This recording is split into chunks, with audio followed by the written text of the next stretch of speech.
திருச்சந்நிதியில் ஆனந்தமுடனே பாடுவீரே. ஆண்டவரின் திருச்சந்நிதியில் ஆனந்தமுடனே பாடுவீரே.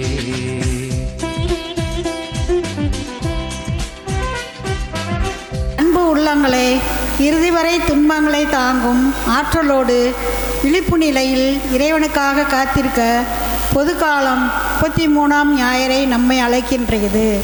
திருவழிபாட்டு ஆண்டின் இறுதி நாட்களில் பயணிக்கிறோம். இன்றைய வாசகங்களும் இறுதி நாட்களின் தன்மையையும் நோக்கத்தையும் எடுத்து காட்டுகின்றன. இறுதி தீர்ப்பு நாளை பற்றி நாம் அறியும் போது ஒருவித அச்சமும் கலக்கமும் நம்மை ஆட்கொள்ளும். ஆனால் இறுதி வரை மன உறுதியோடு நம்பிக்கை கொண்டோர் இறைவன் தரும் மீட்பை அடைவார்கள் என்ற உறுதிப்பாட்டை இன்றைய வாசகங்கள் நமக்கு எடுத்துரைக்கின்றன. இன்றைய 2ஆம் வாசகத்தில் திருத்தூதர் பவுல் கிறிஸ்துவ வாழ்வின் கடமையை, உழைப்பின் மேன்மையையும் பற்றி கூறுகிறார். இன்றைய நற்செய்தியின் எருசலேம் கோவிலின் அழிவையும் சோதனைகளில் இறுதி வரை நிலைப்பவர்களுக்கு கிடைக்கும் மீட்பையும் பற்றி இயேசு கூறுகிறார். துன்பத்தை தாங்கும் ஆற்றலையும் ஞானத்தையும் பெற இத்திருப்பலியில் இறைவனிடம் மன்றாடுவோம். இதய தீபமேற்றுவோம் இந்த நாளிலே, இன்னிசை பாடி போற்றுவோம் இனிய தேவனே.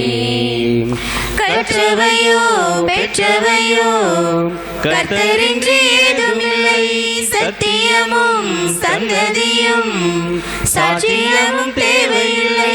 இந்த நாளிலே இன்னிசை பாடும் சொந்தமின்றி ஏதுமில்லை, கண்டவரோ கொண்டவரோ காலம் சொல்ல தேவையில்லை. கண்ணெதிரில் காணுங்கள் கர்த்தரின் கருணையை, அத்தனையும் அவர் முன்னே இத்துணை மகிமையை புகழ் சந்தங்கள் பாடிய நெஞ்சங்கள் மகிழ ஆன்மாவோடும் இருப்பதாக. கிறிஸ்து இயேசுவில் அன்பிற்குரிய சகோதர சகோதரிகளே, இந்த திருப்பலியானது பாலசௌந்தரி செல்லன் இவருடைய ஆண்மையை பாற்றிற்காகவும், ஜோசப் பிளவேந்திரன் ஞான ஜெயந்தி இவருடைய ஆண்மையை பாற்றிற்காகவும், அருட் சகோதரிகள் பெஞ்சமின் வெரோனிக் ஆண்மையை பாற்றிற்காகவும், Jacqueline Sangeetha Masilamani Alphonse Mary இவருடைய ஆண்மையை பாற்றிற்காகவும், தெரேசி எம்மாள் வர்கி ஹோமிஸ் மரியக்குட்டி மற்றும் இவருடைய குடும்பத்தில் வாழ்ந்து மறித்த அனைத்து ஆன்மாக்களுடைய ஆண்மையை பாற்றிற்காகவும், இன்று தனது பிறந்த நாளை சிறப்பிக்கின்ற நித்யா இவர்களுக்கு இறைவன் செய்த அனைத்து நன்மைகளுக்கு நன்றியாகவும், Cecily Rayar, Arokiamary, Dhanapal, Felix, Tarsis, Lazar இவர்களுடைய ஆண்மையை பாற்றிற்காகவும், ஞானாதிக்கம், தனபாக்கியம், தேவராயர், கிறிஸ்தியானி, அல்பேர், செல்வராஜ், டெல்பின், மரியதாஸ் இவருடைய ஆண்மையை பாற்றிற்காகவும், ஆறுமுகத்தா பிள்ளை மற்றும் அவரது மனைவி பிள்ளைகள் இவருடைய ஆண்மையை பாற்றிற்காகவும், சண்முகத்தா பிள்ளை அவர்களது மனைவி பிள்ளைகள் இவருடைய ஆண்மையை பாற்றிற்காகவும், தாண்டவராய பிள்ளை இவர்களது மனைவி பிள்ளைகள் இவருடைய ஆண்மையை பாற்றிற்காகவும், இவர்களை கிறிஸ்தவர்கள் ஆக்கிய பெண்மணிக்கு இறைவன் ஆண்மையை பாற்றி தந்திர வேண்டும்படியாகவும், ஜெகநாதன், செல்வன், ஆரோக்கிய மேரிகளுடைய ஆண்மையை பாற்றிற்காகவும், யாரும் நினையாத ஆன்மாக்கள், உத்தரிக்கிறஸ்தல ஆன்மாக்களுக்காக இந்த திருப்பலியில் நாம் பக்தியோடு பங்கேற்போம். அன்புமிக்க சகோதர சகோதரிகளை, நாம் திருமுனைக்கு நினைவாக நம்பி தெளிக்கப்படும் தமது படைப்பாகி தண்ணீரை புனிதப்படுத்தி அருளுமாறு நாம் கடவுளாகிய ஆண்டவரை கெஞ்சி மன்றாடுவோம். அவரை நமக்கு உதவி வெளித்து நாம் பெற்றுக்கொண்ட தூய ஆவிக்கு உண்மையில் நிலைத்திருக்க அருள்வாராக. என்றென்றும் உள்ள இல்லாமல் இறைவா, வாழ்வை நூற்றும் தூய்மையின் தொடக்கமான தண்ணீரின் வழியாக மக்கள் புனிதமடைந்து நிலை வாழ்வின் கொடை பெற வேண்டும் என்று திருவுளமானி இத்தண்ணீரை புனிதப்படுத்தி அருளமை வேண்டுகின்றோம். ஆண்டவரை மது நாளாக இன்று மருள் காவலை பெற விரும்புகின்றோம். வாழ்வழிக்கு மருளை ஒற்றினை மேல் புதுப்பித்தருளும். இத்தண்ணீரினால் எங்கள் உள்ளத்தையும் உடலையும் தீமை அனைத்திலும் இருந்தும் காத்தருள்வீராக. இவ்வாறு நாங்கள் தூய தேய்த்தருமை அணுகி வரவும் உமது மீட்பை பெற்றுக்கொள்ளவும் தகுதி பெறுவோமாக. எங்கள் ஆண்டவராகிய கிறிஸ்து வழியாமை மன்றாடுகின்றோம். ஆமென். எல்லாமல்ல இறைவா தண்ணில் வளம் பெற அதில் உப்பிட வேண்டும் என்ற இறைவாக்கள் லிசா வழியாக கற்பித்தி உமது படவை பொருளாக இந்த உப்பை பரிவிறக்கத்துடன் புனிதப்படு தேருளமை தாழ்மையுடன் வேண்டுகின்றோம். ஆண்டவரே உப்பு கலந்த தண்ணீர் தெளிக்கப்படும் இடமெல்லாம் தீயோனின் தாக்குதல் அனைத்தும் தோல்வியுற செய்வீராக. உம் தூய ஆவியாருடன் இருந்து எங்கள் இடையராது காத்தருள்வாராக. எங்கள் ஆண்டவராகிய கிறிஸ்து வழியாமை மன்றாடுகின்றோம். ஆமென். புல்லினாளின் மேல் தெளிப்பீர். ஆண்டவரே நான் தூய்மையாவே நீரே எம்மை ஏற்ப என் மேல் இரக்கம் கொள்வீர். ஈசோ புல்லினால் என் மேல் தெளிப்பீர். நீரே நாமல் இறைவன் நம் பாவங்களை நம்மை தூய்மைப்படுத்துவாராக. இந்த நற்குணை கொண்டாட்டத்தின் வழியாக அவர் தம்முடைய ஆட்சியில் எதிர்பங்குள்ள நம்மை தகுதி பெற செய்வாராக. ஆமென். உன்னதங்களிலே கடவுளுக்கு மாட்சி உண்டாகுக. உலகினிலே நல் மனதோர்க்கு அமைதியாகுக. உம்மை புகழ்கின்றோம், உம்மை வாழ்த்துகின்றோம், உம்மை ஆராதிக்கின்றோம், உம்மை மாட்சிப்படுத்துகின்றோம். உமது மேலான மாட்சியின் பொருட்டு உமக்கு நன்றி கூறுகின்றோம். ஆண்டவராகிய இறைவா, வானுலக அரசரே, எல்லாமல்ல தந்தையாகிய இறைவா, ஒரே மகனாய் உதித்த ஆண்டவரே, இயேசு கிறிஸ்துவே, ஆண்டவராகிய இறைவா, இறைவனின் செம்மறியே, தந்தையின் திருமகனே, உலகின் பாவங்களை போக்குபவரே, எங்கள் மேல் இரக்கமாயிரும். உலகின் பாவங்களை போக்குபவரே, எங்கள் மன்றாட்டை ஏற்றருளும். தந்தையின் வலப்பக்கம் வீற்றிருப்பவரே, எங்கள் மேல் இரக்கமாயிரும். ஏனெனில் இயேசு கிறிஸ்துவே, நீர் ஒருவரே தூயவர், நீர் ஒருவரே ஆண்டவர், நீர் ஒருவரே உன்னதர். தூய ஆவியாரோடு தந்தையாகிய இறைவன் மாட்சியில் இருப்பவர் நீரே.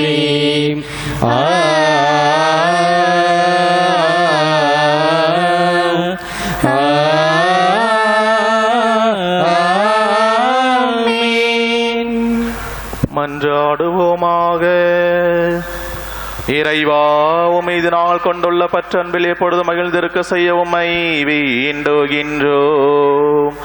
ஏனெனில் அனைத்து நன்மைகளுக்கும் ஊற்று ஆகிய உமக்கு நாங்கள் இன்று பணிபுரிவதில் முடிவில்லா முழுமையான மகிழ்வை பெற்றுக் கொள்வோமாக. உமோடு தூயாவியாரின் ஒன்றிப்பில் இறைவனாய் என்றென்றும் வாழ்ந்து ஆட்சி செய்கின்றவர் வழியாக உம்மை மன்றாடுகின்றோம்.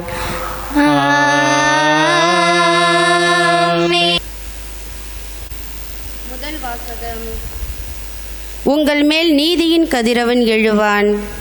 இறைவாக்கினர் மலாக்கியருக்கு எழுதிய நூலில் இருந்து வாசகம். அதிகாரம் 4, இறை திருவசனங்கள் 1-2 முடிய. இதோ சூளையைப் போல் எரியும் அந்த நாள் வருகின்றது. அப்போது ஆணவக்காரர், கொடுமை செய்வோர் அனைவரும் அதனுள் போடப்பட்ட சருகாவர். வரப்போகும் அந்த நாள் அவர்களுடைய வேரையோ கிளையையோ விட்டு வைக்காது, முற்றிலும் சுட்டெரித்துவிடும் என்கிறார் படைகளின் ஆண்டவர். ஆனால் என் பெயருக்கு அஞ்சி நடக்கின்ற உங்கள் மேல் நீதியின் கதிரவன் எழுவான். அவனுடைய இறக்கைகளில் நலம் தரும் மருந்து இருக்கும். இது ஆண்டவர் வழங்கும் அருள்வாக்கு. இறைவனுக்கு நன்றி. பதிலுரை பாடல். நீங்கள் பாட வேண்டிய பல்லவி. மக்களினங்களை ஆண்டவர் நேர்மையுடன் ஆட்சி செய்வார். மக்களினங்களை ஆண்டவர் நேர்மையுடன் ஆட்சி செய்வார். யாழினை மீட்டி ஆண்டவரை புகழ்ந்தேத்துங்கள். யாழினை மீட்டி இனிய குரலில் அவரை வாழ்த்தி பாடுங்கள். ஆண்டவராகிய அரசரின் முன்னே எக்காலம் முழங்கி கொம்பினை ஊதி ஆர்ப்பரித்தி பாடுங்கள். பல்லவி. மக்களினங்களை ஆண்டவர் நேர்மையுடன் ஆட்சி செய்வார். கடலும் அதில் நிறைந்தவையும் உலகும் அதில் உறைபவையும் முழங்கிடுக. ஆறுகளே கை கொட்டுங்கள், மலைகளே ஒன்று கூடுங்கள். பல்லவி.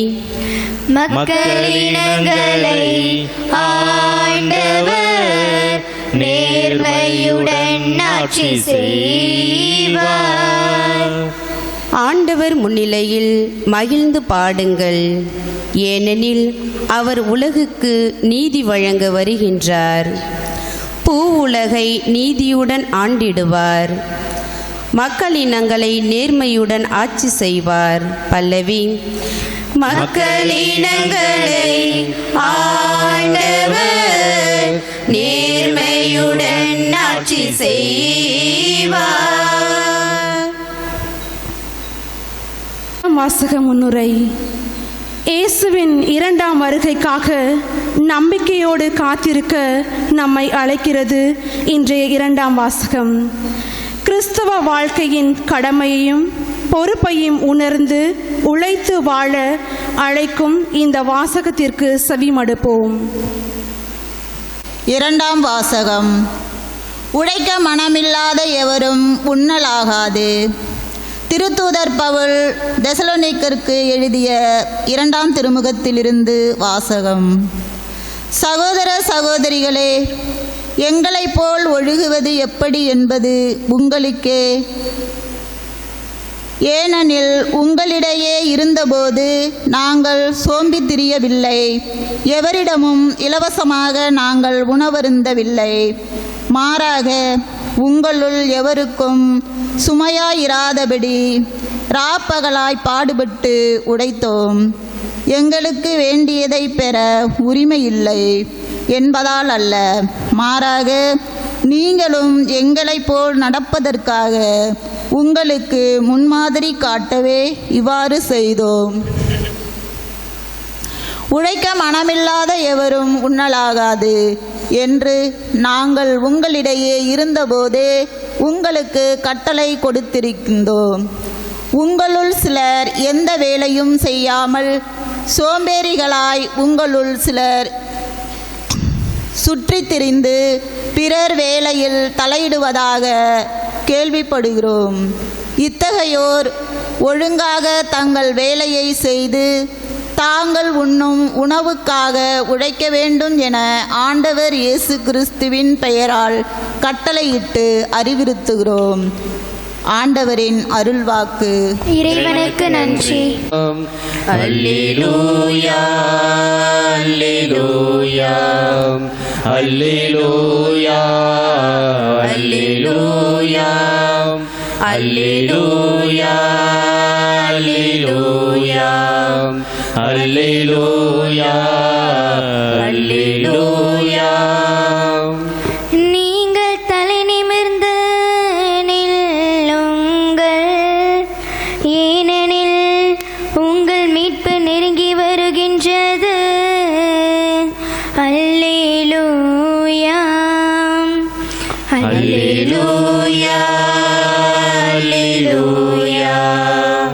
அல்லேலூயா அல்லேலூயா. ஆண்டவர் உங்களோடு இருப்பாராக. உம் ஆன்மாவோடும் இருப்பாராக.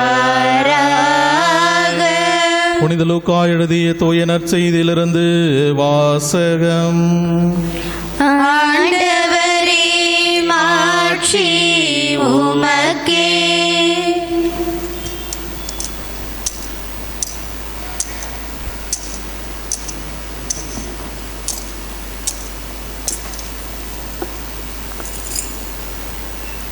அக்காலத்தில் கோவிலை பற்றி சிலர் பேசிக் கொண்டிருந்தனர். கவின்மிகு கற்களாலும் நேர்ச்சை பொருள்களாலும் கோவில் அழகுபடுத்தப்பட்டிருக்கிறது என்று சிலர் பேசிக் கொண்டிருந்தனர். இயேசு இவற்றையெல்லாம் பார்க்கிறீர்கள் அல்லவா? ஒரு காலம் வரும், அப்போது கற்கள் ஒன்றின் மேல் ஒன்று இராதபடி இவையெல்லாம் இடிக்கப்படும் என்றார். அவர்கள் இயேசுவிடம், போதகரே, நீர் கூறியவை எப்போது நிகழும்? இவை நிகழப்போகும் காலத்திற்கான அறிகுறி என்ன என்று கேட்டார்கள். அதற்கு அவர், நீங்கள் ஏமாறாதவாறு பார்த்து கொள்ளுங்கள். ஏனெனில் பலர் என் பெயரை வைத்து கொண்டு வந்து நானே அவர் என்றும் காலம் நெருங்கி வந்துவிட்டது என்றும் கூறுவார்கள். அவர்கள் பின்னே போகாதீர்கள். ஆனால் போர் முழக்கங்களையும் குழப்பங்களையும் பற்றி கேள்விப்படும்போது திகிலுறாதீர்கள். ஏனெனில் இவை முதலில் நிகழத்தான் வேண்டும், ஆனால் உடனே முடிவு வராது என்றார். மேலும் அவர் அவர்களிடம் தொடர்ந்து கூறியது, நாட்டை எதிர்த்து நாடும், அரசை எதிர்த்து அரசும் எழும். பெரிய நிலநடுக்கங்களும் பல இடங்களில் பஞ்சமும் கொள்ளை நோயும் ஏற்படும். அச்சுறுத்தக்கூடிய பெரிய அடையாளங்களும் வானில் தோன்றும். இவை அனைத்தும் நடந்தேறும் முன் அவர்கள் உங்களை பிடித்து துன்புறுத்துவார்கள், தொழுகை கூடங்களுக்கு கொண்டு செல்வார்கள், சிறையில் அடைப்பார்கள். என் பெயரின் பொருட்டு அரசரிடமும் ஆளுநரிடமும் இழுத்து செல்வார்கள். எனக்கு சான்று பகர இவை உங்களுக்கு வாய்ப்பளிக்கும். அப்போது என்ன பதிலளிப்பது என முன்னதாகவே நீங்கள் கவலைப்பட வேண்டாம். இதை உங்கள் மனதில் வைத்துக் கொள்ளுங்கள். ஏனெனில் நானே உங்களுக்கு நாவன்மையையும் ஞானத்தையும் கொடுப்பேன். உங்கள் எதிரில் எவராலும் உங்களை எதிர்த்து நிற்கவும் எதிர்த்து பேசவும் முடியாது. ஆனால் உங்கள் பெற்றோரும் சகோதரர் சகோதரிகளும் உறவினர்களும் நண்பர்களும் உங்களை காட்டிக் கொடுப்பார்கள். உங்களுள் சிலரை கொல்வார்கள். என் பெயரின் பொருட்டு எல்லாரும் உங்களை வெறுப்பார்கள். இருப்பினும் உங்கள் தலைமுடி ஒன்று கூட விழவே விடாது. நீங்கள் மன உறுதியோடு இருந்து உங்கள் வாழ்வை காத்து கொள்ளுங்கள் என்றார். வாழ்வு தரும் கிறிஸ்துவின் நற்செய்தி. கிறிஸ்துவே உமக்கு புகழ். கிறிஸ்து இயேசுவில் அன்பிற்குரிய சகோதர சகோதரிகளே, இன்றைக்கு ஏறக்குறைய நாம் பார்க்கும் பொழுது நம்முடைய திருவழிபாட்டு ஆண்டின் காலத்தினுடைய இறுதி கட்டத்தை நாம் நெருங்கி கொண்டிருக்கிறோம். அடுத்த வாரம் கிறிஸ்து அரசர் பெருவிழா, அதற்கு பிற்பாடு கிறிஸ்து அரசர் பெருவிழாவிற்கு பிற்பாடு திருவரை காலம் ஆரம்பமாகிறது. புதிய திருவழிபாட்டு கால அட்டவணையை நாம் அடுத்த வாரத்திலிருந்து துவங்க இருக்கின்றோம். இன்னைக்கு வாசகங்கள்லாம் கூட நமக்கு சொல்றது என்னன்னா, ஏறக்குறைய இறுதி பகுதிக்கு வந்து விட்டதுனால இறுதி பகுதியிலிருந்து இறுதி நாட்கள் அல்லது ஆண்டவருடைய இரண்டாம் வருகை, இந்த எண்ட் ஆஃப் டேஸ் அப்படின்னு சொல்லுவாங்க, இல்லைனா பருசியா அப்படின்னு சொல்லுவாங்க. இந்த ரெண்டு பகுதி இதுக்குள்ளார நாம் வந்து விட்டோம் அப்படின்னு சொல்லிட்டு, ஆனால் நாமெல்லாம் நினச்சிட்டு இருக்கிறோம் வாழ்க்கை முடியுது. ஒரு வகையில் பார்க்கும் பொழுது எல்லோருக்குமே வாழ்க்கை முடிவுறுகிறது அப்படின்னு நினைக்கிறோம். கண்டிப்பாக வாழ்க்கை முடிவுறாது. வாழ்க்கைக்கு மறுபக்கம் அப்படின்னு சொல்லிட்டு ஒன்று இருக்குது. இப்போ வந்து என்ன சொல்றோம்னா, கிறிஸ்தவர்களை என்றைக்குமே அழிக்க முடியாது அப்படின்னு சொல்லிடணும் ஒரு வார்த்தை. ஒருவேளை நான் எல்லாரும் நினச்சிக்கலாம் கிறிஸ்தவர்கள் அழிச்சிட்டாங்க அப்படின்னு நினைக்கலாம். இல்லை, அவங்க அட்ரஸ் வேணால் சேஞ்ச் பண்ணலாமே தவிர அவங்களை அழிக்கவே முடியாது. ஒரு காலத்திலையும் ஒரு கிறிஸ்தவர்களை அழிக்கவே முடியாது. ஒருவேளை முகவர் வேணால் சேஞ்ச் பண்ணலாம், மாற்றலாம். அதுதான் வந்து இன்றைக்கு முதல் வாசகத்திலும் நற்செய்தி வாசகமும் சொல்லுகிறது. முதல் வாசகத்தில் இறைவாக்கினர் மலாக்கி அப்படின்ற புத்தகத்திலேருந்து வாசிக்க கேட்டோம். இது வந்து எபிரேய விவிலியத்தில் பார்க்கும்பொழுது எபிரேய கணக்கில் இருக்கின்ற சிறிய இறைவாக்கினர் புத்தகங்களிலேயே இறுதியாக வரக்கூடிய ஒரு புத்தகம் என்னன்னா இந்த மலாக்கி இறைவாக்கு நூல் தான் சொல்லலாம். இந்த புத்தகத்தில் பார்க்கும் பொழுது மோசேயும் எலியா இறைவாக்கினர்களும் வருகிறார்கள். மோசே யாரை குறிக்கிறார்னு கேட்டோம்னா, சட்டத்தை பற்றி பேசுபவர் யாருன்னா சட்டத்தின் இறைவாக்கினர் மோசேன்னு சொல்லலாம். எலியா வந்து இருக்கிற இறைவாக்கினர்களே பெரியவராக இருந்தாலும் இறை வார்த்தையின் இறைவாக்கினர் அப்படின்னு சொல்லிட்டு இங்கே சொல்லலாம். அதனால தான் இந்த மலாக்கி புத்தகத்தை இறைவாக்காகவும் சட்டமாகவும் சேர்த்து மொத்த விவிலியமும் இதில் இணைப்பதாக நாம் வந்து இந்த மலாக்கி நூலிலிருந்து நாம் வாசிக்கலாம். அது மட்டும் இல்லாமல் இந்த புத்தகம் வந்து கேள்வி பதில், ஒரு கொஸ்டின் ஒரு பதில், ஒரு கேள்வி ஒரு பதில் இப்படி வருகிறனால இந்த புத்தகம் வந்து ஒரு கண்ணாடி பிம்ப வடிவம் அப்படின்னு கூட சொல்லி நாம் வாசிக்கலாம். எபிரிய விவிலியத்தில் இறைவாக்கு நூலை வந்து இறுதி செய்பவர் யாருன்னு பார்த்தோம்னா இந்த மலாக்கி அப்படின்றவர் தான்.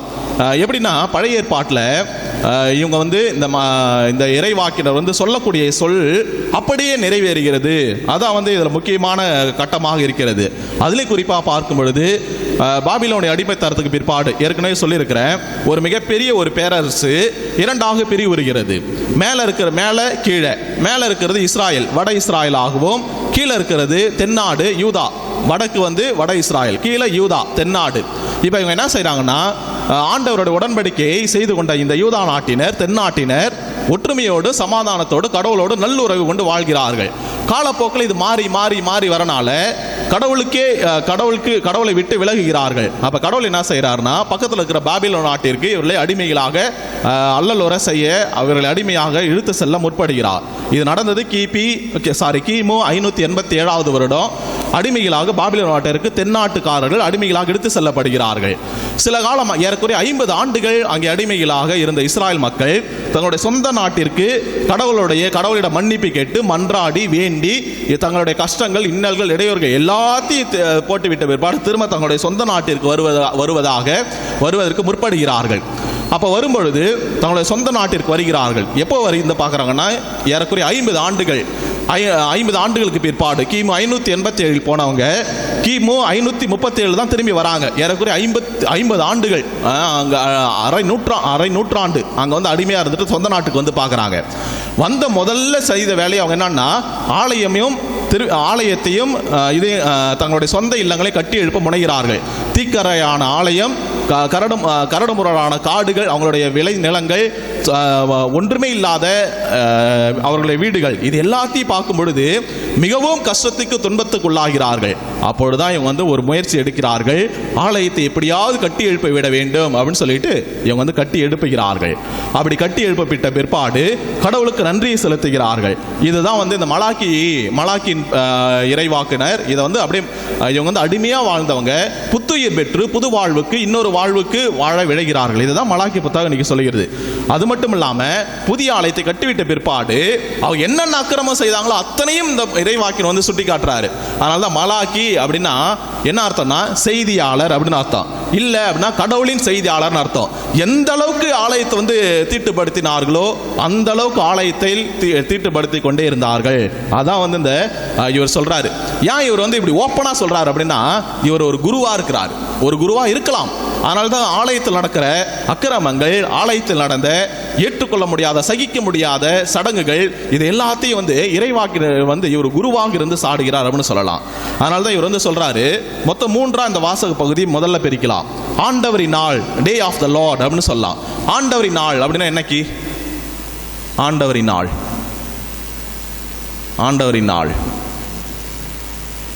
தெரியாத யாருக்கும்? ஆண்டவரின் நாள் அப்படின்னு சொல்லிட்டு இங்கே வந்து வருகிறது. என்னன்னா ஆண்டவரின் நாள் வந்து எப்படி சொல்கிறாங்க அப்படின்னு பார்த்தோம்னா, ஆண்டவரின் நாள் வந்து இப்படிப்பட்டதாக தான் இருக்கும். நம்மளாம் நினச்சிட்டு இருக்கிறோம் இந்த ஆண்டவரின் நாள் அப்படின்றது வந்து இன்னைக்கு ஞாயிற்றுக்கிழமை, சாபத்து டே. அந்த காலத்தில் எப்படி சனிக்கிழமை 7 நாள்கள் அவர்கள் 6 நாள்கள் அவர்கள் களைப்புற்று நம்முடைய முன்னோர்கள் யூதர்கள் இவங்களாம் 6 நாள்கள் கஷ்டப்பட்டு உழைப்பாங்க. உழைத்ததுக்கு பிற்பாடு 7ஆம் நாள் ஆண்டவரின் நாள். இந்த 7ஆம் நாள் வந்து ஓய்ந்திருக்கிறாங்க இல்லையா, இது வந்து ஆண்டவரின் நாள் அப்படின்னு சொல்றது. இன்னைக்கு நாம் நினச்சிட்டு இருக்கிறோம் இந்த ஞாயிற்றுக்கிழமை ஆண்டவரின் நாள். ஓகே, ஆண்டவரின் நாள் தான்.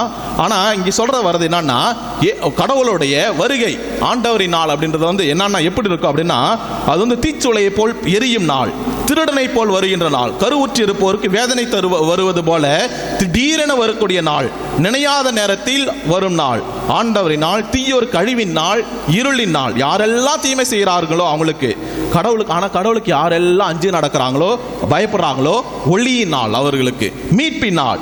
அது வந்து அந்த நாளில் வந்து நல்லவர்கள் அகமகிழ்வாங்க. அவங்க வந்து நம்பிக்கையோடு இந்த நல்லவங்க இது நோக்கி காத்திருப்பாங்க. இது நாள் வரையில் நாங்கள் கஷ்டப்பட்டோம், இது நாள் வரையில் மற்றவங்க எங்களை துன்புறுத்தினாங்க, இது நாள் வரையில் நாங்கள் வந்து எவ்வளவோ சர்ச்சைக்கு உள்ளானோம். ஆனால் இப்போ வந்து அந்த நாளை எதிர்பார்த்து கொண்டே இருப்பாங்க. அது வந்து ஏழைகளுக்கான ஒரு வகையில் எதிர்த்து பேச முடியாமல் கடவுளுக்கான நாளை தங்களுடைய நாளாகவும் அவர் கருதுகிறார்கள். நின்று கொள்ளும் தெய்வம் தன்னுடைய நீதி நிலைநிறுத்தும் நாள் தான் இந்த நாள். அழிவதெல்லாம் தீமையே, புதிய உலகத்திற்கு ஆண்டவர் வருவார், நல்லவர் எல்லாருக்கையும் புனிதராக மாற்றுவார் அப்படின்னு இந்த டே ஆஃப் த லார்ட் அப்படின்னு சொல்லி இந்த ஆண்டவரின் நாளை பற்றி முதல் பகுதியை சொல்லுகிறது. அப்ப கடவுள் வந்து ஆணவக்காரர் எப்படி அழிப்பாள்னா நெருப்பால் அழிப்பாராம். எப்படி வந்து பழைய ஏற்பாட்டில் வந்து தண்ணீராலும் அதே போல சோதம் குமாராவை கந்தக நெருப்பினாலும் தீப்பிழமாலும் அழித்தாரோ அதே போல நெருப்பு அப்படின்றத கையாளுகிறார் இறைவாக்கினர். ஆணவக்காரர்கள் அனைத்தும் அதான் சொல்லுவாங்க இல்லையா, ராணுவத்தில் கூட என்ன சொல்லுவாங்கல்ல, ராணுவத்தில் அழிஞ்ச கூட கொஞ்சம் பேர் தான். ஆனால் அந்த ஆணவத்தில் இருக்கிற ஆணுங்க பாருங்க, அவன் தான் பயங்கரமாக அழிவான்னு சொல்லிட்டு இறைவாக்கினர் சொல்றார். ஆணவக்காரர் அனைவரும் அந்த நெருப்புக்குள்ளார் தூக்கி போடப்படுவார்கள். அவர்கள் ஒன்றுமிஞ்சாது உலகத்தின் முகத்திலிருந்து தீமை முற்றிலும் துடைத்தெடுக்கப்பட்டு புதிய உலகம் உருவாகும் அப்படின்னு சொல்லிட்டு இதில் வந்து சொல்றார்.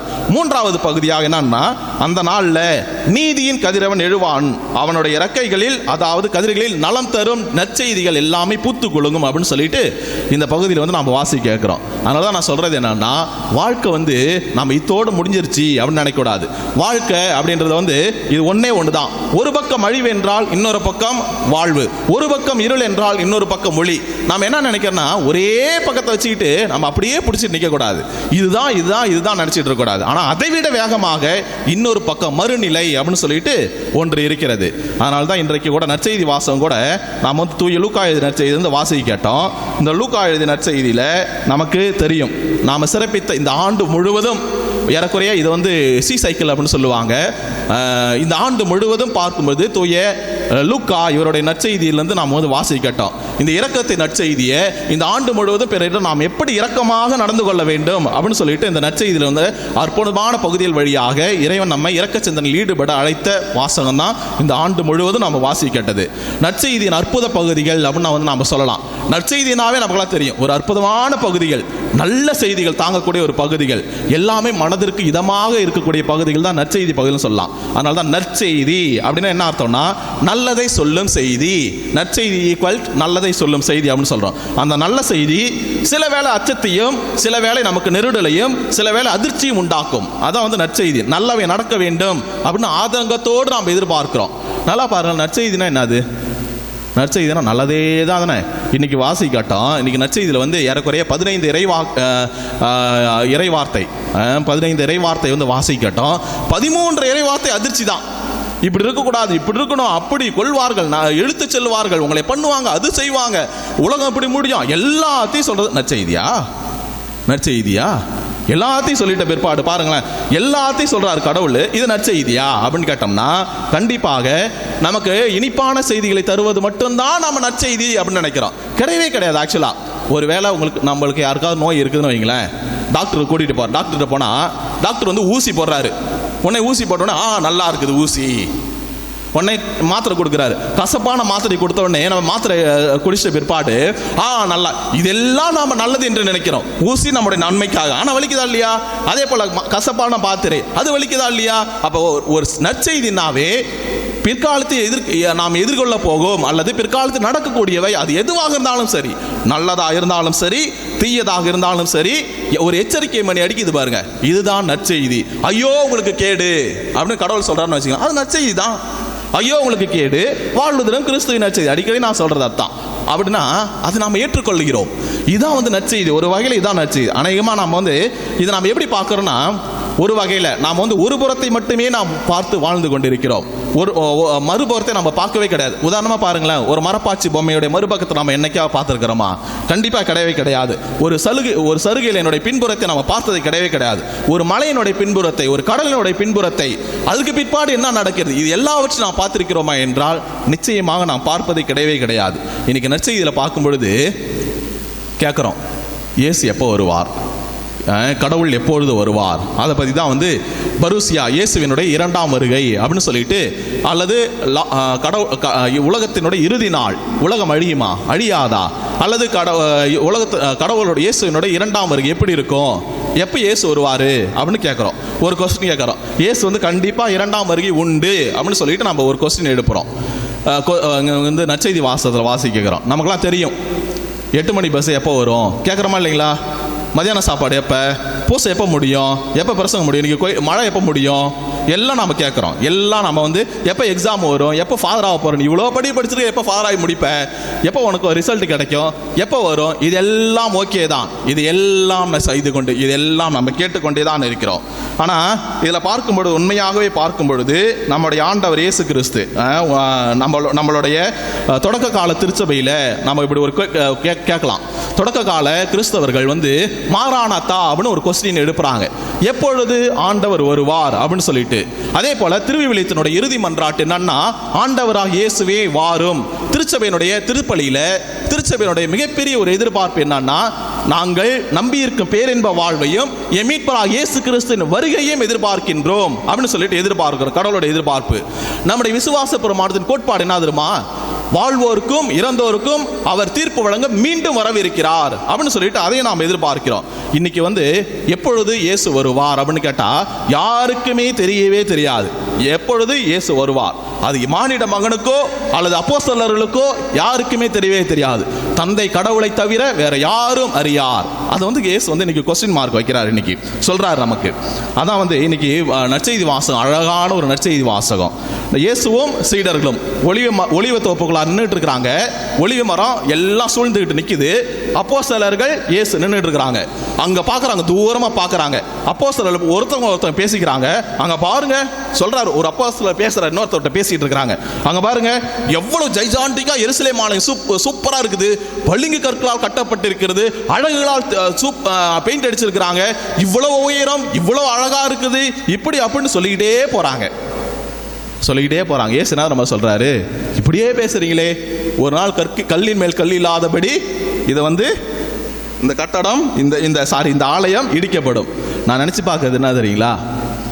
நாம் நினைச்சு பார்க்கறது, ஒரு புது மொபைல் வாங்கி என்கிட்ட கொடுக்குறீங்கன்னு வைங்களேன். ஒரு புது மொபைல் வாங்கி நம்மள்கிட்ட கொடுக்குறீங்க. ஃபாதர் பிளஸ் பண்ணுங்க, ஒரு புது வண்டி வாங்கிட்டு வரீங்க. ஒரு புதுசாக ஒரு கார் ஒன்று வாங்கிட்டு வந்து ஃபாதர் பிளஸ் பண்ணுங்க.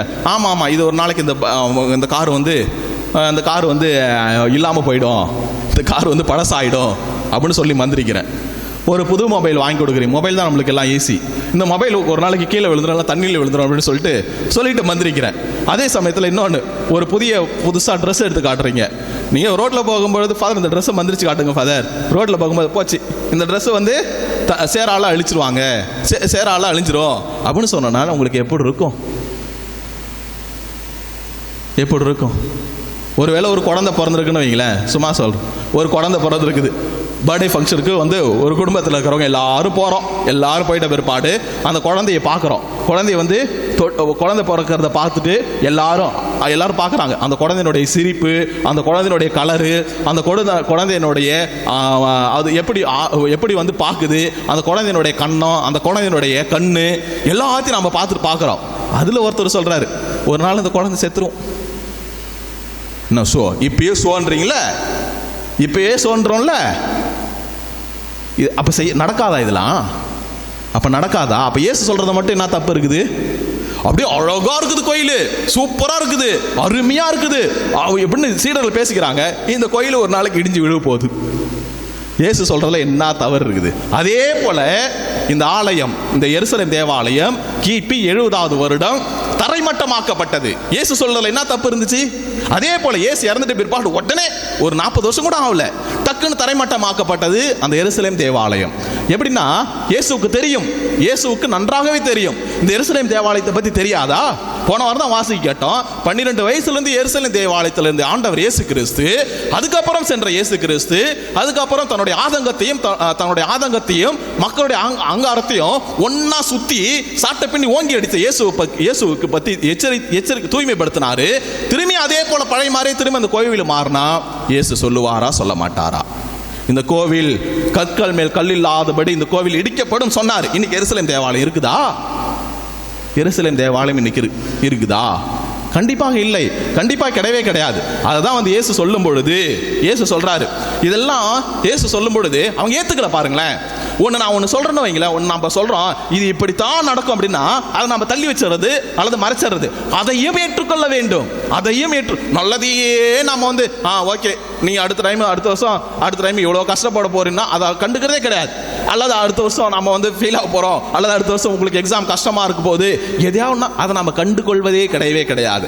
அப்படியே நம்ம மறைத்து கொண்டே அப்படியே வாழ்ந்து கொண்டிருக்கிறோம். அதனால தான் இந்த ஆலயம் அப்படின்றது வந்து இது இடிக்கப்பட்ட விட்ட பிற்பாடும் இயேசு ஒரு எச்சரிக்கை சொல்றாரு. போலி மெசியாக்கள் தோன்றுவார்கள், போர்களும் எதிர்ப்புகளும் வன்முறைகளும் கொந்தளிப்பும் கொள்ளை நோயும் பஞ்சமும் துன்புறுத்தலும் வருத்தங்களும் வன்முறைகளும் மறைசாட்சி போராட்டங்களும் வரும். இதனை ஏற்றுக்கொண்டுதான் ஆக வேண்டும் அப்படின்னு சொல்லிட்டு இயேசு சொல்றாரு. அதுதான் 3 பாயிண்ட் இயேசு சொல்றாரு. நீங்கள் பயப்பட வேண்டாம். ஏன் பயப்படணும்?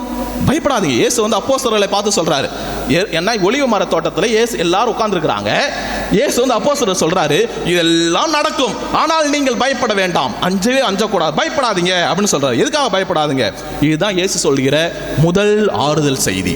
முத சொல்றாரு இயேசு ஆறுதலின் செய்தியை வந்து அப்போஸ்தலர்களுக்கு ஒலிவ தோட்டத்தில் வந்து இயேசு சொல்றாரு. உங்களுடைய தலைமுடி எல்லாம் ஒன்று கூட விழவே விழாது. நான் நினைச்சு பாருங்க, இதே உங்கள்கிட்ட கேட்கிறேன், உங்களுடைய தலைமுடி எல்லாம் ஒன்று கூட விழவே விழாது. உங்கள் தலைமுடி எல்லாம் என்ன பண்றது? எத்தனை முடி இருக்குது? உங்க தலைமுடி எத்தனை முடி இருக்குது அப்படின்னு காட்டணும். எத்தனை முடி? ஏறக்குறைய 1,40,000 தலைமுடி இருக்குதான். ஏறக்குறைய எல்லாருக்கும் ஒன்று அதிகமாக இருக்கலாம், கம்மியாக இருக்கலாம். நார்மலாக வந்து கணக்கு எடுத்தது வந்து இந்த விவிலிய வார்த்தையை வச்சு எடுத்துருக்கிறாங்க. ஏறக்குறைய 1,40,000 தலைமுடி இருக்கிறது அப்படின்னு சொல்லிட்டு. இருந்தாலும் உங்கள் தலைமுடி எல்லாம் கீழே விழவே விழாது அப்படின்னு சொல்றாரு. நல்லா நினைச்சு பாருங்களேன், நம்முடைய தலைமுடி ஒருவேளை ஒரே ஷாம்பு போட்டு வரவங்க வேற ஷாம்பு போட்டால் தலைமுடி உதிருமா உதிராதா? ஒருவேளை தைராய்டு மாத்திரை வந்து எலக்ட்ராக்சின் அதை வந்து மாற்றி அப்போ போட்டோம்னா தலைமுடி கொட்டுமா கொட்டாதா? கொட்டும். ஆனால் இயேசு இங்கே சொல்ல வருகிற ஒரு செய்தி என்ன அப்படின்னு பார்க்கும் பொழுது பயத்தால் சொல்றாரு. நீங்கள் பயப்படும் பொழுது ஒரு தலைமுடி இதெல்லாம் அனிச்சை செயல், தானாக அது வந்து கொட்டும், நமக்கே தெரியாது. தலைமுடி கொட்டுறது நமக்கே தெரியாது. ஆனால் இது வந்து தலைமுடி கீழே கொட்டுது அப்படின்னா பயத்தால் என்றைக்குமே கொட்டவே கொட்டாது. பயத்தினால சொல்கிறோம். பயத்தால் இந்த தலைமுடி உங்களுடைய உணர்வு இல்லாமல் ஒரு தலைமுடி கூட கீழே விழாது அப்படின்னு சொல்லிட்டு தான் இயேசு வந்து இதில் சொல்கிறாரு. நல்லா நினச்சி பார்த்தோம்னா தெரியும். நீங்கள் கவலையே பட வேண்டாம். ஃபர்ஸ்ட் சொன்னது அஞ்ச வேண்டாம். இரண்டாவது கவலைப்படாதீங்க. எதுக்காக கவலைப்படணும்? ஏன் கவலைப்படணும்? கவலைப்படனால ஒரு நாள் கூடி போச்சா இல்லை குறைஞ்சி போச்சா? கவலைப்படாதீங்க. மூன்றாவது மன உறுதியோடு உங்கள் வாழ்வை காத்துக்கொள்ளுங்கள். உங்க வாழ்க்கையை பார்த்துக்குங்க அப்படின்னு சொல்றாரு. வாழ்க்கை ஒரு உலகமெல்லாம் தனதாக்கி கொண்டாலும் தன் ஆன்மாவை இழப்பார் எனில் அதனால் அவருக்கு கிடைக்கும் பயன் என்ன? அவர் தன் வாழ்வுக்கு ஈடாக எதை கொடுப்பார்? ஒரு வாழ்க்கைக்கு ஈடாக எதை கொடுக்க முடியும்? உங்க வாழ்க்கையை காத்துக்குங்க. அப்ப வாழ்வுன்னா என்னது? வாழ்க்கை என்றால் வாழ்வுன்னா ஆன்மா மட்டும்தானா? அல்லது நம்முடைய நற்குணங்கள், நாணயம், நன்னயம், உண்மை, இருப்பு, இதெல்லாம் வாழ்க்கை நம்ம நினைச்சிட்டு இருக்கிறோம். ஆனா இதெல்லாம் கிடையவே கிடையாது.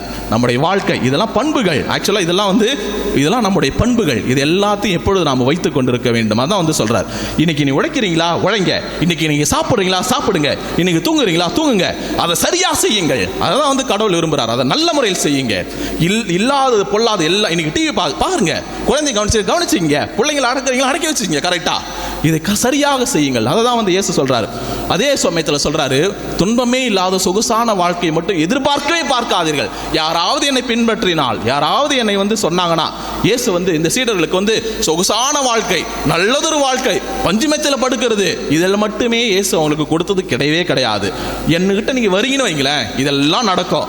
மனித நேயத்தோடு வாழ்ந்தால் பல இழப்புகளை நீங்கள் சந்திப்பீர்கள். நற்செய்தி விழுமைகளை முதன்மைப்படுத்தி வாழ்ந்தால் ஏராளமான தொல்லைகள் உங்களுக்கு வரும். ஒதுங்கி வாழ்ந்தாலும் வாழ முடியாது, பின்வாங்க முடியாது. கிறிஸ்துவுக்காக எனக்காக வாழ்வதால் உங்களுடைய பொருட்களுக்கு சேதம் உண்டாகலாம், உங்களுடைய பெயரை தூற்றலாம், உறவுகள் உங்களை புறக்கணிக்கலாம், சலுகைகளை இழக்கலாம், பதவி இல்லாமல் போகலாம், காவல் நிலையமும் நீதிமன்றம் உங்களை இழுத்து செல்லலாம், குடும்பமே காட்டி கொடுக்கலாம். அஞ்சாதீங்க, கலங்காதீங்க, பயப்படாதீங்க, உங்களை எவராலும் வெல்ல முடியாது. இதுதான் வந்து கடவுள் வந்து சொல்றாரு. அதனால தான் இன்னைக்கு நல்லா நினைச்சு இதுக்கெல்லாம் என்ன செய்யணும்? ஒன்னே ஒன்று செய்யுங்க, பொறுமையோடு இருங்கள். பொறுமை. இந்த நிலக்கரியும் வைரத்துக்கும் ஒரு வித்தியாசம் இருக்குது. நிலக்கரியும் வைரமும் எப்பவுமே பூமிக்கு அடியில் தான் இருக்கும். பூமிக்கு அடியில் தான் இருக்கும். இந்த நிலக்கரி இருக்கு இல்லையா, அந்த நிலக்கரி வந்து ரெண்டுமே இருக்கும். அந்த நிலக்கரி என்ன பண்ணுன்னா, பல நூற்றாண்டுகளாக நிலக்கரி வந்து பூமியோட அழுத்தத்தால் டக்குன்னு வெளியில் வந்துடும். அது வந்து நிலக்கரியாக மாறிடும். ஆனால் பல ஆண்டுகள், பல நூற்றாண்டுகள், பற்பல நூற்றாண்டுகள் பூமிக்கு அடியிலேயே இருக்கிற அந்த பொருள் தான் வைரமாக வெளியில் வரும். அதனால தான் நினச்சிக்கிறது, இந்த வைரத்தை போல பொறுமையோடு இருக்க வேண்டும். அதனால தான் சொல்லுவாங்க, நம்மளெல்லாம் பார்த்து நாம் எல்லாருமே ஏறக்குறைய வைரங்கள். நாம் எல்லாருமே, நம்ம கத்தோலிக்க கிறிஸ்தவ எல்லாரும், எந்த மனிதனாக இருக்கட்டும் வைரங்கள். இந்த வைரங்களில் போய் பன்னிக்குட்டிகள்கிட்ட போடக்கூடாதான். ஏன்னா அதனுடைய மதிப்பு அதுக்கு தெரியாது. நாம் அனைவரும் வைரங்கள். எப்படி பொறுமையாக இருக்க வேண்டும், எப்படி வாழ வேண்டும், அதுதான் சொல்கிறது. இன்றைக்கி கூட யோசிச்சிருப்போம், இந்த ஆலயம் அப்படின்றது இந்த ஆண்டவரின் நாள், இந்த ஆலயம் இவை எல்லாமே இறைவனால் நமக்கு கொடுக்கப்பட்டவை. அதனால் தான் இன்றைய நாளில் முதல் வாசகத்தினுடைய உருவகம், கடைசியாக மலாக்கி புத்தகத்தினுடைய இறுதி உருவகம் மிக அழகாக நம்மளுக்கு சொல்லுது. ஒன்றே ஒன்று தான் படிக்கிறேன், கேளுங்க. நீங்கள் தொழுவத்திலிருந்து வெளிவரும்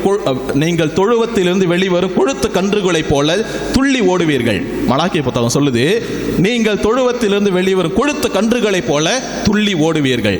நாம நல்லா வாழ்ந்தோம்னா அப்படித்தான் ஓடுவோம். இந்த கருத்துக்களோடு மன்றாடுவோம்.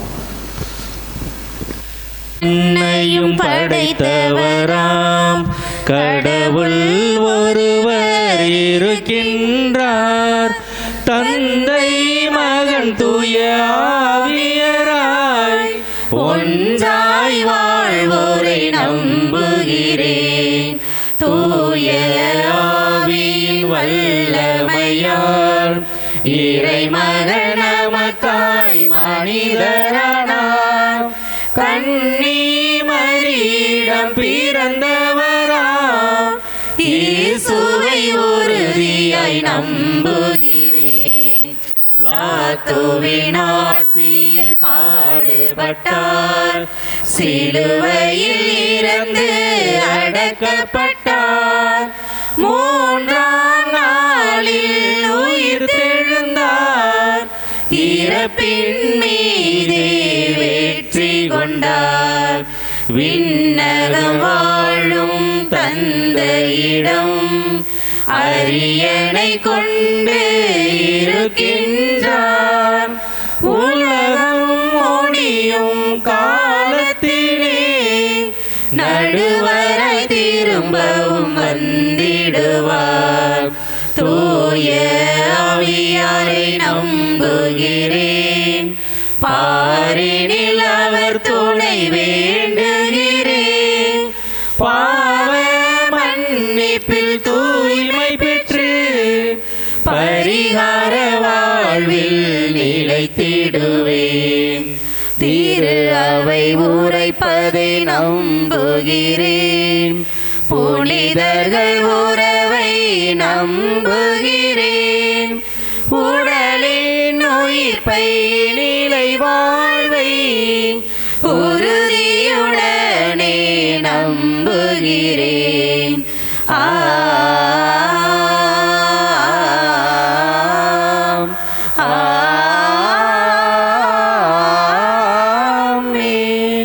அன்புமிக்க சகோதர சகோதரிகளே, ஒவ்வொரு மன்றாட்டுக்கு பிறகும் நீங்கள் பாட வேண்டியது, ஏற்று வரமருளும் இறைவா காக்கும் கரங்களினால். ஏற்று வரமருளும் இறைவா காக்கும் கரங்களினால்.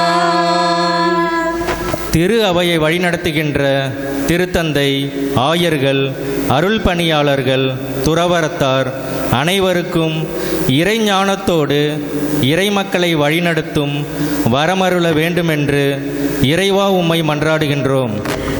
ஏற்று வரமருளும் இறைவா காக்கும் கரங்களினால்.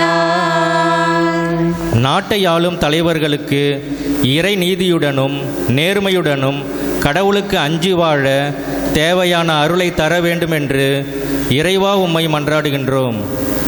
ஏற்று வரமருளும் இறைவா காக்கும் கரங்களினால். கிறிஸ்துவுக்காக சான்று பகர்வதில் ஒவ்வொரு இறை நம்பிக்கையாளரும் கிறிஸ்துவுக்காக எத்துன்பத்தையும் ஏற்று வாழும் ஆற்றலை பெற்றிட அருள் தர வேண்டும் என்று இறைவா உம்மை மன்றாடுகின்றோம்.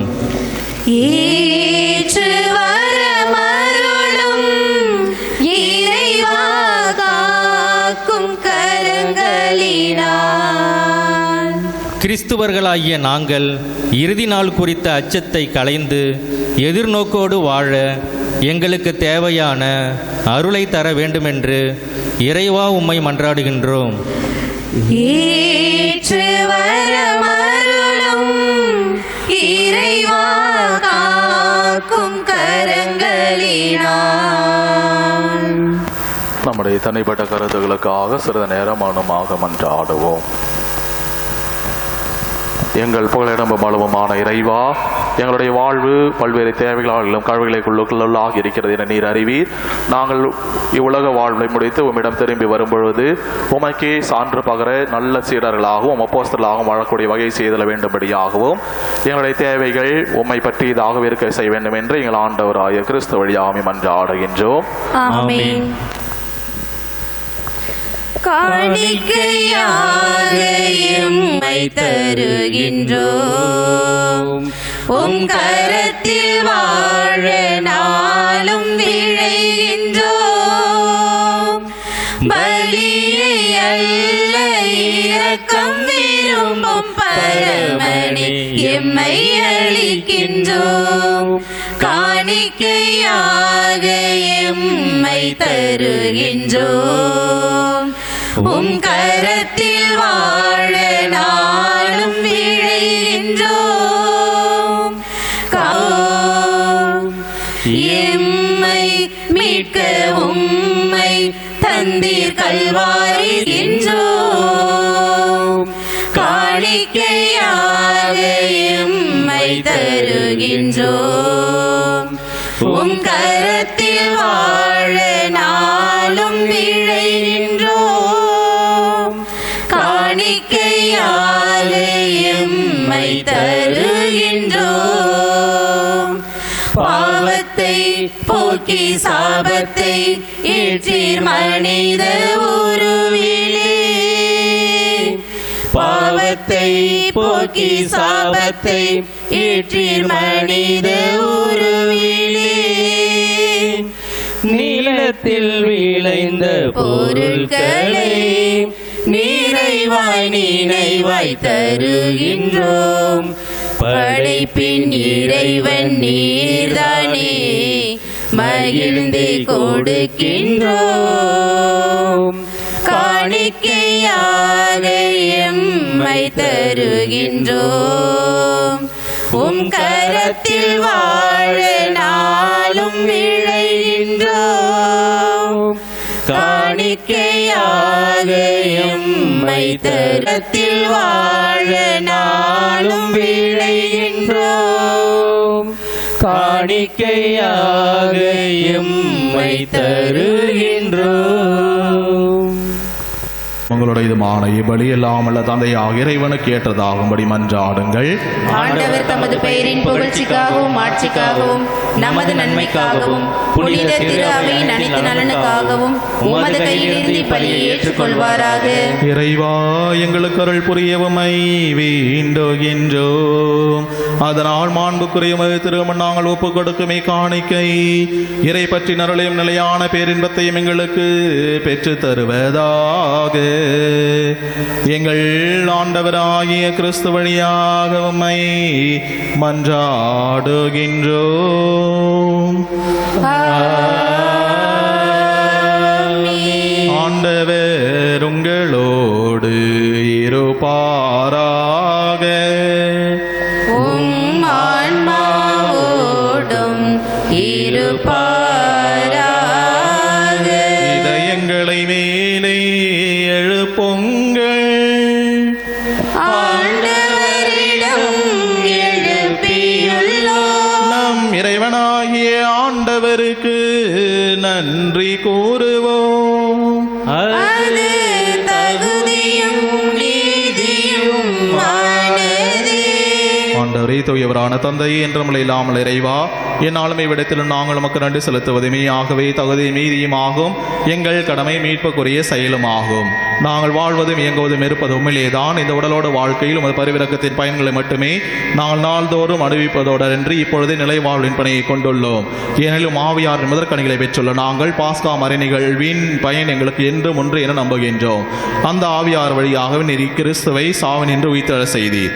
ஆகவே நாங்கள் வானதூதர் அனைவரோடும் சேர்ந்து உம்மை புகழ்ந்தேத்தி அக்களித்து கொண்டாடி ஆர்ப்பரித்து சொல்வதாவது: தூயவர் தூயவர் தூயவர், வான்படைகளின் கடவுளாம் ஆண்டவர், விண்ணகமும் மண்ணகமும் உமது மாட்சியால் நிறைந்துள்ளன.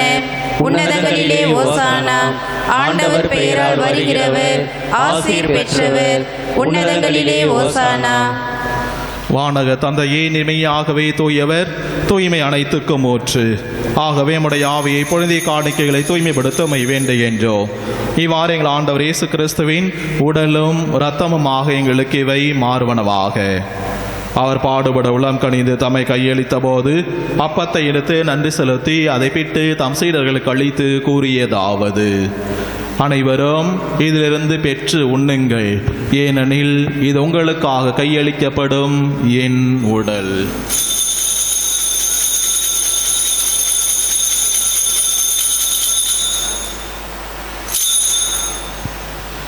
அவண்ணமே இரவு விருந்தை அருந்திய பின் கிண்ணத்தை எடுத்து மீண்டும் உமக்கு நன்றி கூறி தம் சீடர்களுக்கு அளித்து அவர் கூறியதாவது: அனைவரும் இதிலிருந்து பெற்று பருகுங்கள், ஏனெனில் இது புதிய நிலையான உடன்படிக்கைக்குரிய என் இரத்தத்தின் கிண்ணம். இது பாவ மன்னிப்புக்கு என்று உங்களுக்காகவும் பலருக்காகவும் சிந்தப்படும். இதை என் நினைவாக செய்யுங்கள்.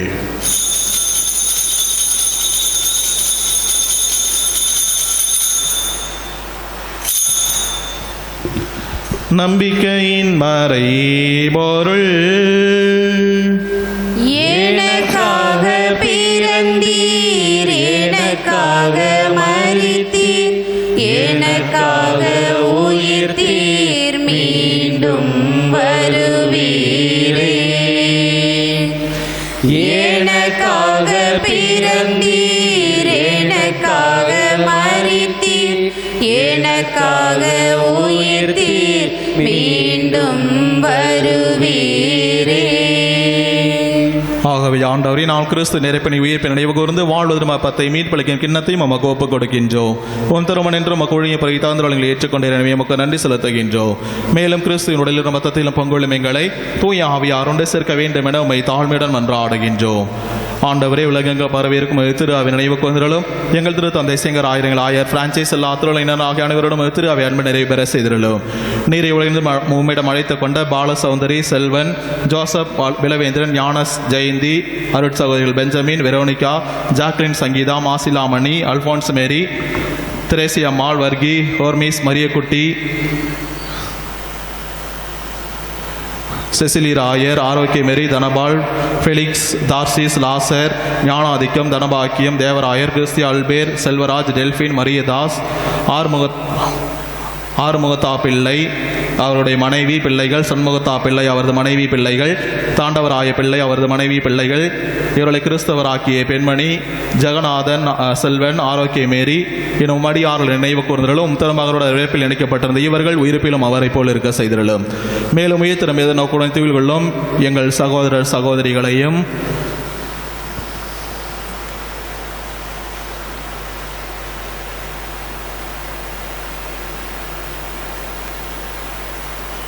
இரக்கத்தோடு நினைவு கூர்ந்து திருமகோளியும் ஏற்றருளும் எங்கள் அனைவர் மீது இரக்கமாயிரும். கடலின் கன்னித்தாயான புனித மரியா, அவருடைய கணவரான புனித யோசேப்பு, புனித திருத்தூதர்கள் மாட்சிக்கு மறை சாட்சியர் மற்ற புனிதர்கள் ஆகிய அனைவருடனும் நாங்கள் நினைவாழ்வில் பங்குள்ளும் தகுதி பெற்று உம் திருமகன் இயேசு கிறிஸ்து வழியாக உம்மை புகழ்ந்தித்து மரமருள உம்மை மன்றாடுகின்றோம். இவர் வழியாக இவரோடு இவரில் எல்லாம் இறைவனாகிய தந்தையே, தூய ஆவியாரின் ஒன்றிப்பில் எல்லா புகழும் ஆட்சியும் என்றென்றும் உமக்கு உரியதே. ஆமென்.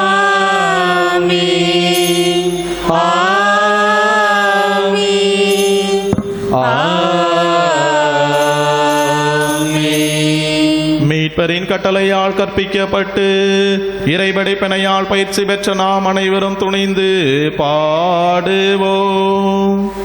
விண்ணுலகில் இருக்கிற எங்கள் தந்தையே, உமது பெயர் தூயதென போற்ற பெறுக. உமது ஆட்சி வருக. உமது திருவுளம் விண்ணுலகில் நிறைவேறுவது போல மண்ணுலகிலும் நிறைவேறுக. எங்கள் அன்றாட உணவை இன்று எங்களுக்கு தாரும். எங்களுக்கு எதிராக குற்றம் செய்வோரை நாங்கள் மன்னிப்பது போல எங்கள் குற்றங்களை மன்னியும்.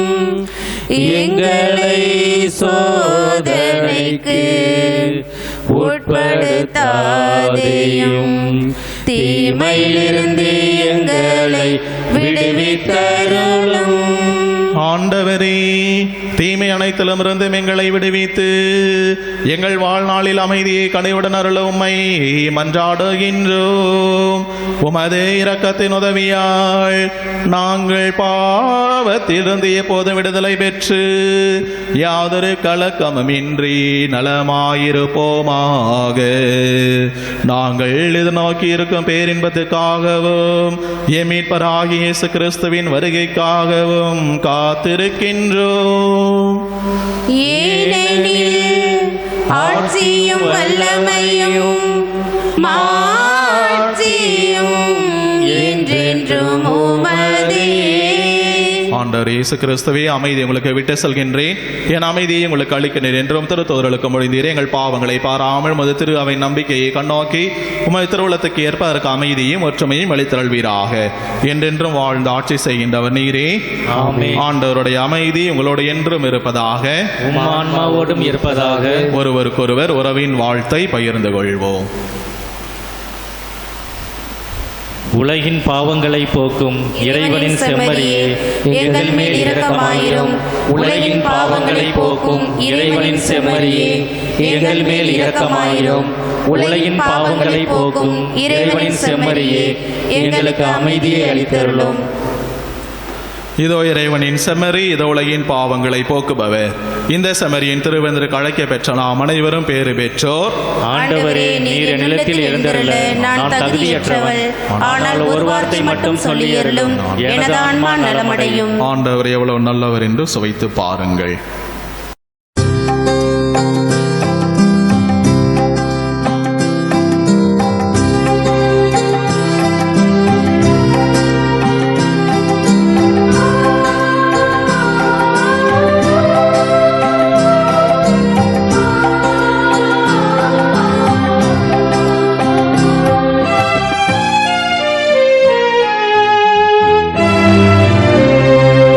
ஆராதனை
பெரும்பொருள் நேர்த்தறிவு நாள் 21ஆம் தேதி வெள்ளிக்கிழமை புனித கன்னிமரியாவை நாட்டையாக அர்ப்பணித்த நினைவு நாள். 22ஆம் தேதி சனிக்கிழமை புனித செசிலியா கன்னியர் மறைசாட்சியர் நினைவு நாள். 23ஆம் தேதி வருகின்ற ஞாயிற்றுக்கிழமை அனைத்து அரசராம் நம் ஆண்டவர் இயேசு கிறிஸ்துவின் பெருவிழா. நமது மக்கள் கிடைக்கப்பட்ட வசிக்கின்ற திருவான செல்வராஜ் மகள் அழைக்கல செய்யப்பட்டார் என்பதற்கும் தாய் மக்கள் புதுத்துறை வசிக்கிறோம் திருவான தேவி ராஜாங்களுடைய மகள் மோனிகாசன் செல்வதற்கும் திருமணமாக இது முதலாம் தெரிவிப்பு. எதிர்காலத்தில் இருந்து அறிவிப்பை பகுதிவாக அறிவிக்க வேண்டியது நம்மளாகிய ஒவ்வொரு விடுகிறார்கள். இறைவா நன்றி, இயேசுவே உமக்கே நன்றி. தகதிமிதோம் தித்தகதிமிதோம் தகதிமிதோம் ததிங்க் தகதிமிதோம் கிடதிங்க் தகதிமிதோம் கிடதிங்க் தகதிமி தகதிமி தகதிமி தகதிமி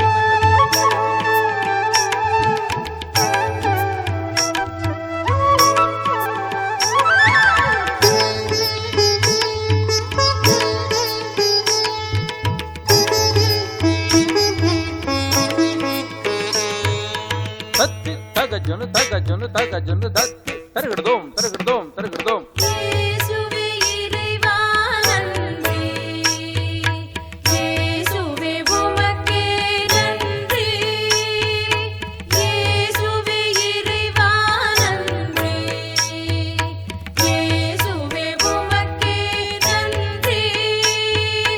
சரி நி சரி மரி சனி சா நி ச ப ச நி ப நி க ம ப